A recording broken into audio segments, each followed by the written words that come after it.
atihi wanha wa anha isani wa atihi nalika aku nang donya nglarang keelekan tapi aku dhewe nglakoni sehingga nasib saya seperti ini di neraka. Ini hati-hati ya di wong lakoni keapian yo awak yo lakoni dhisik. Makanya sistem dakwah Rasulullah itu pakai sistem ketelajanan. Ana awal wajibin ala ma'amaktubi. Aku yang awal wajibin, orang yang pertama kali melaksanakan kewajiban-kewajiban atas sesuatu yang aku perintahkan kepada umat. Jadi contoh kebaikan ya.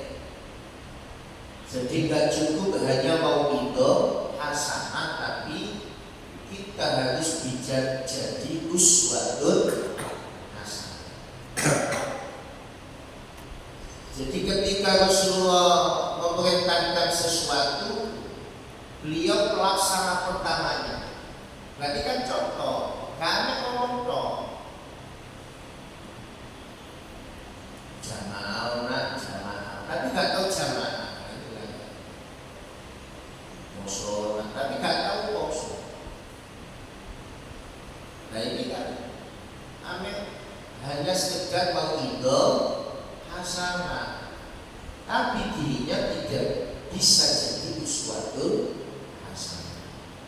Nah ini karena sistem dakwahnya Rasulullah memakai sistem ketelajanan, makanya orang ikut itu gak ragu-ragu, mantep. Nah inilah anak-anak ya. Jadi penting kok berarti wong ahli tutup apa jo ahli tutup contoh nih. Nah aku lah pelaksana pertama. Artinya gak hanya sekedar mau itu hasanah, tapi dirinya bisa dijadikan uswatun hasanah. Dia gak hanya ngasih contoh baik, tapi dirinya bisa menjadi contoh baik. Di insya Allah terus selamat. Tapi tidak nyocok ilmu ni nasibmu menusus bodol, obat kaya iman. Sampai penduduk rokok bodoh kaget. Kok sakit ngeten sampai mana kan? Kita jalannya jujur. Kemudian al-yawma nakhtimu ala afwahihim wa tukallimuna aydihim wa tashhadu arjuluhum bima kanu yaksibun. Kocimnya akan lucu. Al-yawma nakhtimu ala afwahihim wa tukallimuna aydihim, tangan berbohong, wa tashhadu arjuluhum, kaki menjadi saksi kemana kita melangkah. Nah inilah anak-anak ya, hati-hati rasa mati wedi.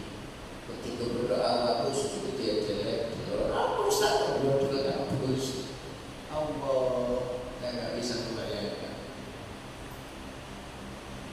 Ini catatan ya. Jadi gara-gara kuntu amiratul khair wala atihi wa anha isyari wa atihi. Aku ngini nauzu bodol kabeh kok nalika dunya aku seneng perintah keapian, tapi aku dhewe gak tau lakoni. Aku ngomong doi keelekan, tapi aku nglakoni keelekan. Iki resiko. Ini nah iya. Wa bisri radhiyallahu anhu cerita saking bisri lho pada bisri.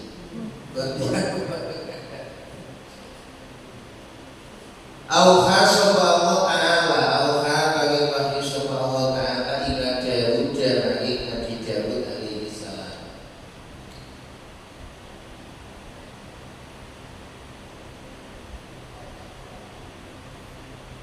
La taj'al taj'al baini wa bainaka 'aliman maftunan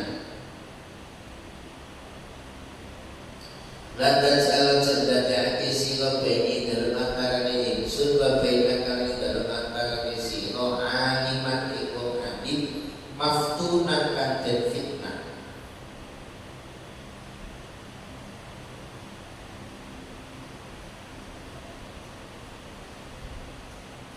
Maftunan kan den fitnah fayu ba'da kamu komutuake ing sira apa takabbuhu sini alim al-mahayyati saking dhuwur ingsun.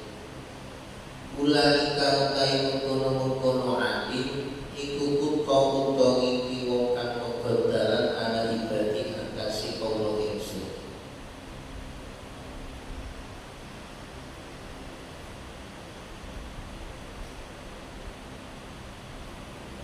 Gusti Allah paling wahyu nang Nabi Dawud, la taj'al baini wa bainaka 'aliman maftunan. La taj'al jadadekno antara aku dan engkau. Engkau itu wong alim. Aja sampai nasibnya terfitnah, maftunan. Sehingga karena kesombongannya ngedono dirimu untuk mencintaiku. Ulalika utawi ala ibadi, mereka itulah para pemutus jalan atas hamba-hambaku. Wa qala Sufyan as-Sauri innama yata'allamul alim angin gustine belajar innama yata'allamu angin gustine belajar saka alimu alim yang kaki krono wedi sapa alim bi kelawan ilmu Allah ing Allah.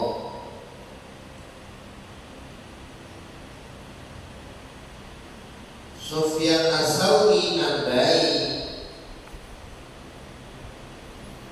tujuane wong sing toleh ilmu belajarnya hanya semata-mata takwa kepada Allah yang tadi bihi Allah. Wa inna ma fadula itu seni unggul sopo alim ala hoi atas liane alim di anal terus tuni alim iku yang kaki untuk iku yang kaki takwa sopo alim bi lawan iku Allah hadik Allah.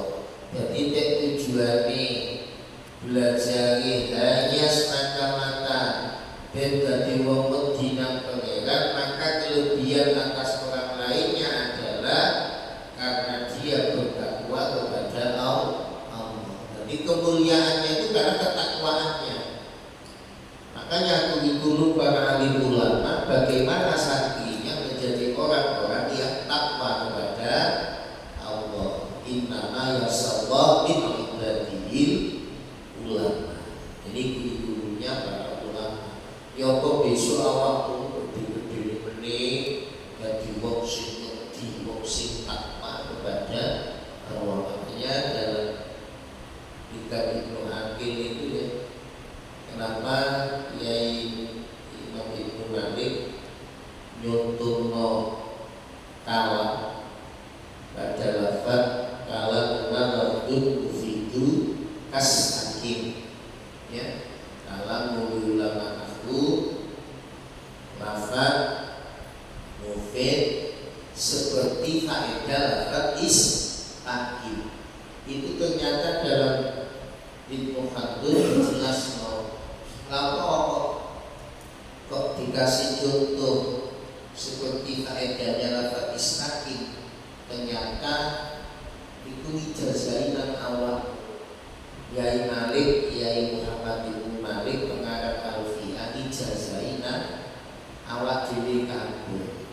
Jadi kenapa kok contohnya istaqim isyarah ila annal ilma la yasulu wa la yatamakkanu illa bil istiqamah.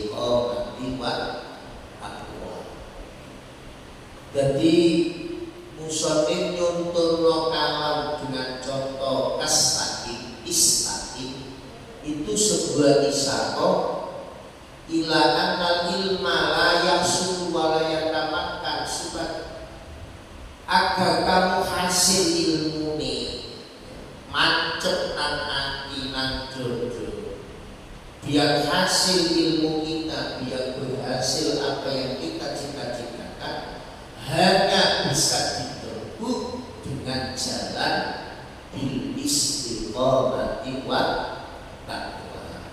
Istiqomah aja takwa dengan ilmunya, dengan pengetahuannya menjadikan dia semakin takut kepada Allah. Makanya ukuran tambah ilmu enggak dari kualitas ketakwaannya. Manusia dari malam yasdad huda lam yasdad minallah illa huda. Ya, manusia dari iman sopo isi tambah ilmu nih kok tambah hidayah, justru malah dia semakin jauh dengan Allah. Tapi tambah ilmu, tambah hidayah, tambah hidup pengeran. Makanya anak-anak harus dicamkan ini. Jadi dulu-dulunya para ahli ulama itu yakhsyallah min ibadihil ulama. Jadi bagaimana syartinya betul-betul Allah menjadi orang-orang yang takut kepada Allah. Dulu-dulunya para ahli ulama dari dulu ya apa sekiranya santri-santri ini terus jadi fungsi takwa. Makanya kitabnya dari dulu ya jenenge taklim oleh kitab Yesuki. Taklim zaman tahun ini waktu sampai umur 53 ya ada perubahan. Taklim zaman dia wis begitu yo gak genti-genti diwaris nang anaknya kan bisa. Nah, ini bukti ya bos kirane awak dhewe jadi generasi yang takut kepada Allah. Nah, inilah anak-anak ya innama yata'allamul alim yattaqi billah wa innama fadla ala ghairihi li annahu yaqi. Jadi kemuliaan orang alim itu ya karena ketakwaannya. Dili-dili guru dimuliakan, guru dihormati karena ilmunya, karena ketakwaannya. Makanya guru itu ditugu, ditiru. Ya, guru kencing berdiri, murid kencing berlari. Saya gurunya ngantuk dulu.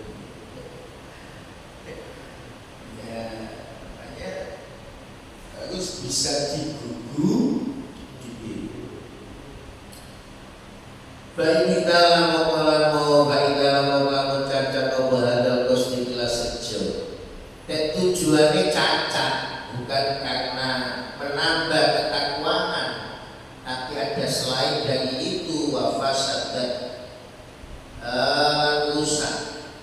Apa niat tolibi niate wong kang golek ilmu ya yastah stasyil gambari kalian tolongso sapa tolibi iklawan ilmu at-tawassul ilmu ilaman al-mari biro Korea dunia ini kang dosa dunia mengalir saking dunia harta ujian itu pangkat ya fakot dan tolak batal apa hajiru ganjaran itu oleh wahabi tolak itu beramal amal itu oleh wakosolat tumo sobat oleh kuslona lawat tumo temenan keinginan kantor telo ini pengingatan keras warning daftar nanti tujuannya toleh ilmu itu cacat ya tadi itu kan boleh ridhanya Allah, tidak menambah kualitas takwa, tidak menambah rasa khosyah kepada Allah, maka dianggap cacat, ikhtallah. Wa fasada niyatul thalibihi, niat mencari ilmunya dianggap rusak. Contohnya bi ayyastasyira bi at-tawassul ila ma'anid dunyawiyyin. Contohnya dengan ilmu tujuannya ya apa sekiranya aku besok bisa meraih hal-hal yang sifatnya dunia. Aku jadi sukses seperti duit uangnya, ya seperti harta, jabatan. Hanya karena itu maka akibatnya faqad batola ajruhu, maka ganjarannya dianggap apa? Jadi lebur itu ya terhapus amalnya, wahabito amaluhu, amale batal, pahalanya menjadi lebur. Kemudian gak hanya itu, wa khosiro khusronan mubayyinan, masya Allah, dan benar-benar rugi dengan kerugian yang nyata. Sampai ganjarannya lebur, amale lebur, dadi wong sing rugi, wong sing alhamdulillah ini dari ya milik. Qala jauh sobat Fudail ibn Iyad radhiyallahu anhu, balaghani tumukani ingsun annal fasafaqa, stune wong fasik minal ulama saking ulama, wa min amalatin Qur'an wa ka'abal Qur'an ayyuda ayat kaliti bihi kelawan al-fasaqa yaumal qiyamati dalam dino kiamat qabla abadatil awsani dalam satu wong kang nyembah berhala. Imam Fudail ibn Iyad jauh ya, telah sampai berita kepadaku balaghani annal fasaqata, satemene wong fasik dari kalangan ulama, dari kalangan penghafal Al-Quran ini ya, akan disiksa besok di kiamat ya. Disiksanya itu terlebih dahulu sebelum para penyembah disiksa. Satu ini para penyembah berhala. Ini gara-gara ya, yaitu tadi tujuannya cacat, niatnya dianggap fasad. Maka